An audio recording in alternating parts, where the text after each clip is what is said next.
रामदेव को अब उसी सनातन समर्थक ट्रंप में क्या क्या दिख गया? आतंकवाद तक दिख गया है। टैरिफ टेररिज्म, आइडियोलॉजिकल कोलोनाइजेशन की बात करने वालों को सबक गिना रहे थे, लेकिन अब कह रहे हैं कि इंटेलेक्चुअल कोलोनाइजेशन का एक नया दौर शुरू हो गया।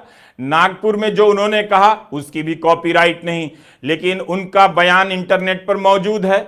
मैं उनके ही श्रीमुख से अवतरित शब्दों का वाचन कर रहा हूं, जिसमें रामदेव कहते हैं, हमने पॉलिटिकल कोलोनाइजेशन भी देखा, इकोनॉमिक कोलोनाइजेशन भी देखा और इंटेलेक्चुअल कोलोनाइजेशन का एक नया दौर दुनिया में चल रहा है। इसी के बीच जब से अमेरिका के राष्ट्रपति ट्रंप का उदय हुआ है, उन्होंने टैरिफ टेररिज्म का एक नया विश्व कीर्तिमान रच दिया है। पूरी दुनिया के गरीब और विकसित देशों को जिस तरह से वे डरा रहे हैं, धमका रहे हैं, उन्होंने लोकतंत्र की मर्यादाओं की धज्जियां उड़ा दी हैं।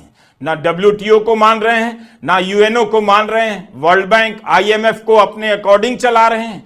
अपने डॉलर की इतनी कीमत बढ़ा दी, जो दूसरे गरीब और विकासशील देश हैं उनकी करेंसी की कीमत इतनी घटा दी है।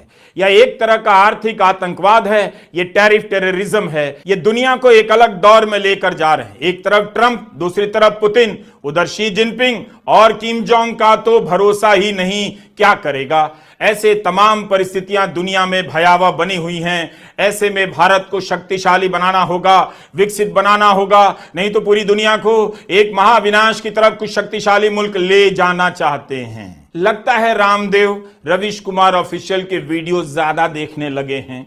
रामदेव से भी नहीं रहा गया और नहीं सहा गया।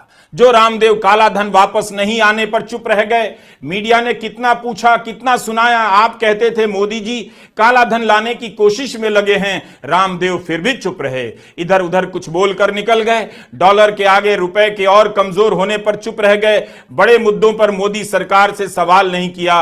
वो रामदेव कम से कम ट्रंप से सवाल तो कर रहे हैं। ट्रंप के साथ साथ पुतिन, शी जिनपिंग और किम जोंग सबको ललकार रहे हैं। बस उनसे भी प्रधानमंत्री मोदी की चुप्पी पर कुछ नहीं कहा गया। समझ सकते हैं 2013 में रामदेव मोदी के लिए समर्थन मांगा करते थे। ट्रंप के बयान पर उन्होंने मोदी जी की चुप्पी का जिक्र तक नहीं किया। सवाल ही पूछ लेते, क्या डर गए हैं? क्यों डर गए हैं? हम हैं, योग से ही फूंक कर हवा में उड़ा देंगे ट्रंप को, लेकिन भारत को बेनकाब करने की बात करने वालों को हम कतई पसंद नहीं करेंगे। जब तक भारत में ईडी है तब तक भारत में डीडी है। डीडी मतलब दूरदर्शन नहीं, डरपोक डेमोक्रेसी। डर के मारे लोग बोल नहीं रहे, डर के मारे गोदी मीडिया पूछ नहीं रहा, डर के मारे रामदेव भी नहीं बोल रहे, मोदी जी आप चुप क्यों हैं?